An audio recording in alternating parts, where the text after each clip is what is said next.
ఈ రోజు ఉదయం 11 గంటలకి నంద్యాల మీడియాతో ఒక ప్రెస్ కాన్ఫరెన్స్ పెట్టుకున్నాం.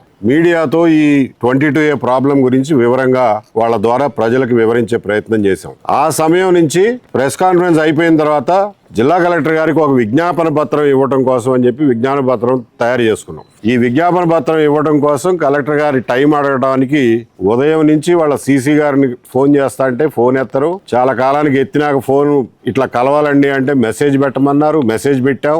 మెసేజ్ చూపించారో లేదో తెలీదు. మొత్తానికి ఆ తర్వాత ఫోన్ ఎత్తడం మానేశారు సీసీ గారు. సరే మేము ప్రెస్ కాన్ఫరెన్స్ ముగించుకుని మళ్ళా వాకప్ చేస్తే పక్కన వాళ్ళ ఆఫీసులో పేషీలో 2:30కు ఉంటారు కలెక్టర్ గారు అని చెప్పారు. సో అప్పుడు దాకా వెయిట్ చేసాం.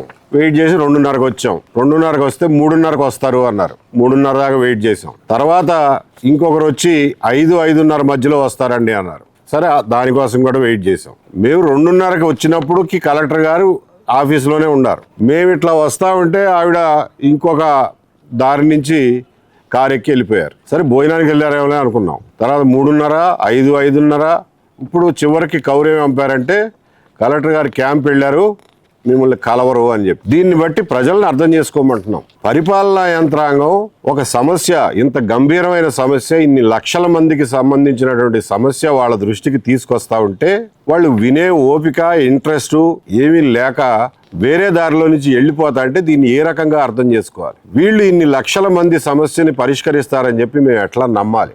నిన్న రెవెన్యూ ఆఫీసర్స్ తో మాట్లాడుతూ ఉంటే వాళ్ళు వారానికి 50-60 కేసులు క్లియర్ చేస్తున్నామండి అన్నారు. ఆ జిల్లాలో ఉన్న కేసులు 60,000 కేసులు. వారానికి 50-60 కేసులు చేస్తే వాళ్ళకి 1000 వారాలు పడుతుంది. 1000 వారాలంటే 20 సంవత్సరాలు. వాళ్ళ నోటి మాటతోనే చెప్తున్నా, 20 సంవత్సరాలు పడుతుంది. కాబట్టి ఇది అయ్యే పని కాదు, వీళ్ళ వల్ల కాదు. అసలు వీళ్ళు దీన్ని, ఈ భూములన్నింటినీ 22Aలో పెట్టడమే చట్ట విరుద్ధం, సహజ న్యాయ సూత్రాలకు విరుద్ధం, నాగార్జున రెడ్డి గారి జడ్జిమెంట్కి పూర్తి విరుద్ధం. కాబట్టి ఈ తప్పు జరిగింది కాబట్టి ఈ తప్పుని సరిదిద్దుకుని 22Aలో పెట్టిన ల్యాండ్స్ని జనవరి 1, 2014 నుంచి ఏవైతే పెట్టారో వాటిని యథాస్థానానికి రోల్ బ్యాక్ చేయమంటున్నాం. అదొక్కటే గవర్నమెంట్ దగ్గర ఉన్న మార్గం. లేదా 20 సంవత్సరాల దాకా ఇట్లా మమ్మల్ని తిప్పుకుంటానే ఉంటారు. ఇవాళ ఉదయం నుంచి మధ్యాహ్నం నుంచి కనీసం కలెక్టర్ గారిని కలవడానికి మేము 100 మంది ఇక్కడ కూర్చుని ఉంటే ఆవిడ వేరే దారిలోంచి వెళ్ళిపోతే మేము ఎప్పుడు కలవాలి? ఎలా మామూలు వాళ్ళు అసలు ఎట్లా కలవాలి? ఎన్ని PGRS అప్లికేషన్లు ఇచ్చినా కానీ ఎట్లా చేస్తారు? కాబట్టి రోల్ బ్యాక్ చేయటం తప్ప ప్రభుత్వం దగ్గర వేరే దారి లేదు. అది వాళ్ళు అర్థం చేసుకోవాలి.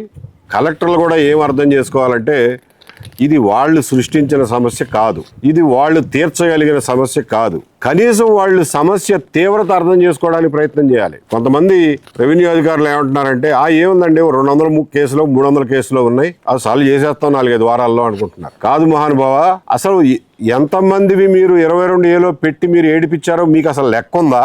మీకు లెక్క లేదు. ముఖ్యమంత్రి గారు చెప్పిందే 14 లక్షల ఎకరాలు అంటే దాదాపు కనీస పక్షాన 6-7 లక్షల మంది కుటుంబాలు, 6-7 లక్షల కేసులు. అన్ని జిల్లాలలో లెక్కేసుకుంటే జిల్లాకి 50,000-60,000 కేసులు ఉన్నాయి. మీరు 200-300 అని భ్రమపడుతున్నారు. ఏ లెక్కన మీరు అంచనాకు వచ్చారు? కాబట్టి మీకు సమస్య తీవ్రత తెలీదు, దాన్ని ఎలా సాల్వ్ చేయాలో తెలియదు. ఇది ప్రభుత్వం చేతుల్లో మాత్రమే ఉంది. ప్రభుత్వం మాత్రమే దీని గురించి నిర్ణయం తీసుకోగలదు. మొన్న బనగానపల్లిలో చేసినట్లు, ఆవులపల్లిలో చేసినట్టు ఒక్క సంతకంతో రోల్ బ్యాక్ చేస్తే తప్ప ఈ సమస్య తీరదు. ఈ విషయాన్ని రెవెన్యూ అధికారులకు కూడా మేము తెలియజేస్తున్నాం. వాళ్ళు అర్థం చేసుకోవాలని చెప్పి కోరుతున్నాం. అలాగే ఏ కారణాల వల్ల జిల్లా కలెక్టర్ గారు ఇలా బిహేవ్ చేశారో మాకు తెలియదు, కానీ దాన్ని తీవ్రంగా ఖండిస్తున్నాం, నిరసిస్తున్నాం. ఒక అధికారిగా ఇలా మనుషుల్ని కలవడానికి ఇష్టపడకపోవడం, ఒక సమస్యను వినడానికి ఇష్టపడకపోవడం అనేది మంచి పద్ధతి కాదు. దీన్ని తీవ్రంగా తప్పుబడుతూ ఈ రోజున ఇక్కడికి వచ్చినటువంటి 100 మందితో పాటు కొన్ని వేల మంది పొలం పనులు చేసుకుంటూ ఇది తీరే సమస్య కాదు అనే మనోవేదనలో ఉన్నటువంటి పరిస్థితి. కాబట్టి ఈ పరిస్థితి తీవ్రతని ప్రజలు, ప్రభుత్వం అందరూ అర్థం చేసుకోవాలని చెప్పి కోరుతున్నాను. మేము చెప్పేది ఒక్కటే, roll back 22A, roll back 22A, roll back 22A, roll back 22A, roll back 22A, roll back 22A, roll back 22A, roll back 22A, roll back 22A, roll back 22A, roll back 22A, roll back 22A. సమస్య వినడానికి కూడా శ్రద్ధ చూపించినటువంటి నంద్యాల జిల్లా collector గారు down down. చాలా బాధగా చెబుతున్నాం ఈ మాట. డౌన్ డౌన్ నంద్యాల జిల్లా కలెక్టర్, డౌన్ డౌన్ నంద్యాల జిల్లా కలెక్టర్. వేరే దారి నుంచి వెళ్లిపోయిన జిల్లా కలెక్టర్, వేరే దారి నుంచి వెళ్లిపోయిన జిల్లా కలెక్టర్. అందరికీ నమస్కారం.